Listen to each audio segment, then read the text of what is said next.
जय साथियों, स्वागत है आपका एसपी सेल्फ स्टडी में। जैसे कि आपको पता है हमारी हिंदी की सीरीज चल रही है, जो कि आपके जो एग्जाम है यूपी पुलिस का तथा यूपीएसआई एग्जाम है उसके लिए हमारी यह सीरीज चल रही है। ठीक है, और हम वही डिस्कस कर रहे हैं जो आपके एग्जाम में पूछा जाता है। ठीक है, आज हम पढ़ने वाले हैं, हम स्वर संधि के बारे में अच्छे से पढ़ चुके हैं। ठीक है, और हम आज पढ़ने वाले हैं किसके बारे में? व्यंजन संधि के बारे में। किसके बारे में पढ़ने वाले आज हम? मैं हाईलाइट कर देता हूँ यहाँ पे, व्यंजन संधि के बारे में। ठीक है, किसके बारे में? व्यंजन संधि के बारे में। ठीक है, व्यंजन संधि की मैं आपके लिए परिभाषा क्या बताऊं? परिभाषा पूछेगा ही नहीं कभी। ठीक है, ऐसे कोई शब्द दे देगा, पूछेगा कि दिग्गत दिंगत बताइए कौन सी संधि होगी। पूछेगा कि बताइए ऋग्वेद में कौन सी संधि होगी। पूछेगा कि बताइए दिगंबर में कौन सी संधि होगी। पूछेगा बताइए जगन्नाथ में कौन सी संधि होगी।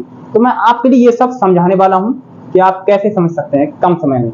ठीक है, देखिए पहला रूल क्या कहता है व्यंजन संधि का। पहला रूल, वर्ड के जो पहला वर्ड होता है, ठीक है, वर्ड का जो का खा गा घा ये सब होता है, उसका जो पहला वर्ड होता है वह तीसरे वर्ड में परिवर्तन हो जाता है। जैसे कि का जो का है, का पे जो हलंत लगा हुआ है, का जो है गा में परिवर्तन हो जाता है। का किस में परिवर्तन होता है? गा में परिवर्तन होता है। और चा जो चा है, चा का किस में परिवर्तन हो जाता है? चा का जा में परिवर्तन हो जाता है। टा का परिवर्तन किस में हो जाता है? टा का आपका डा में परिवर्तन हो जाता है। जैसे टा पे हलंत लगा हुआ है, टा का किस में परिवर्तन हो जाता है? डा में परिवर्तन। जैसे ता है हमारा, ता का दा में परिवर्तन हो जाता है। जैसे पा है, पा का किस में परिवर्तन हो जाता है? बा में परिवर्तन हो जाता है। आप लिए इतनी याद रखिए, जो वर्ड जो वर्ड हैं, जैसे का खा गा घा अना चा छा जा झा, ये सब जो वर्ड हैं उनका जो पहला वर्ड जो है तीसरे वर्ड में परिवर्तन हो जाता है व्यंजन संधि में। मैं आपके लिए उदाहरण के जरिए समझाने की कोशिश करूंगा। देखिए जैसे कि जो पहला वर्ड है ना, जैसे संधि विच्छेद कर रहे हैं हम दिंगत का, तो उसमें जो पहला वर्ड आ रहा है वो कौन सा है? का। देखिए इसमें जो पहला वर्ड है दिप प्लस अंत। कौन सा? दिप प्लस अंत।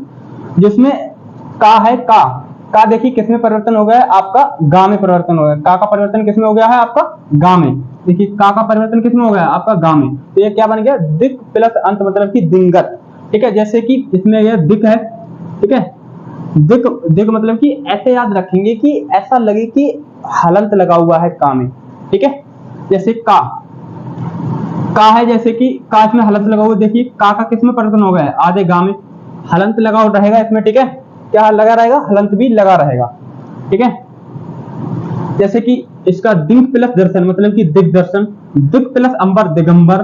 ठीक है, बाग प्लस ईस बागीस। ठीक है, ऋक प्लस, देखिए हलंत लगा हुआ है, ऋक प्लस वेद मतलब कि ऋग्वेद। तो आपके लिए मैं उम्मीद करता हूं आपके लिए व्यंजन संधि का जो पहला रूल है वह आपके समझ में आ गया होगा। ठीक है, हमारा दूसरा रूल क्या है? वर्ड के पहले वर्ड का पांचवें वर्ड में परिवर्तन। देखिए का चा टा ता पा। ठीक है, अब आप कहेंगे कि ये भी सेम ये भी सेम, तो हमें ऐसा शब्द बनाना है जिसका कोई अर्थ हो। ठीक है, जिसका कोई अर्थ हो। ठीक है, जैसे कि एक वर्ड का पहला वर्ड जो है पांचवें वर्ड में परिवर्तन हो जाता है। जैसे ढ़ा और ना। ठीक है, ढ़ा और ना, इसमें क्या होता है? परिवर्तन हो जाता है। का चा टा ता पा, ये क्या है? इसमें परिवर्तन हो जाता है। ठीक है, इन शब्दों में इनमें क्या है? इन वर्णों में क्या है? बदल जाते हैं ये वाले शब्द। जैसे कि बाग। ठीक है, कौन सा? बाग। देखिए का पे हलंत लगा हुआ है, तो का पे हलंत लगा हुआ है तो क्या हो जाएगा? ये वर्ड में। देखिए तीसरे वर्ड में परिवर्तन हो गया। ये का जो है तीसरे वर्ड में। अब अगर आप इसके अकॉर्डिंग चलेंगे गा में, तो क्या हो जाए? बाग में होता है क्या शब्द? बाग में का कोई अर्थ होता है? वार्ड में का अर्थ होता है। तो ये क्या हो जाएगा आपका? वार्ड में। देखिए तीसरे वर्ड में परिवर्तन हो गया। जैसे सट, क्या चीज? देखिए टा पे हलंत लगा हुआ है, मैं एक बार हटा देता हूँ।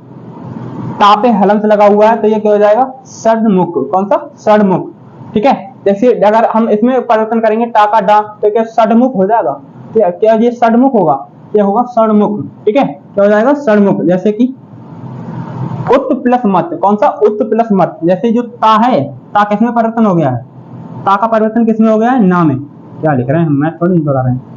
ता का परिवर्तन किसमें हो गया है? ना में। अगर हम इसके अकॉर्डिंग चलेंगे दा हो रहा है, तो कि उद्मय होगा। उद्मत का कोई अर्थ होता है क्या? उन्मत होता है। ठीक है, क्या होता है आपका?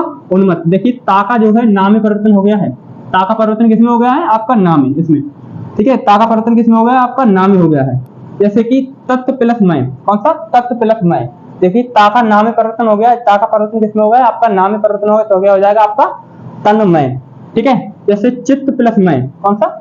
चित प्लस में, कौन सा, चित प्लस में। तो ये ता का परिवर्तन इसमें भी ना में हो गया है, ता पे हलंत लगा हुआ है तो क्या हो जाएगा, यह चिन्ह में। ठीक है, जैसे जगत प्लस नाथ, कौन सा, जगत प्लस नाथ। देखिए ता का परिवर्तन किसमें हो गया है, ना में हो गया है, ता का परिवर्तन किसमें हो गया है, ना में हो गया, तो ये क्या हो जाएगा आपका जगन्नाथ। ठीक है, क्या हो जाएगा आपका जगन्नाथ। तो मैं आपके लिए अगले रूल के बारे में नेक्स्ट वीडियो में बताऊंगा। मैं तब तक के लिए बाय, जय हिंद जय भारत।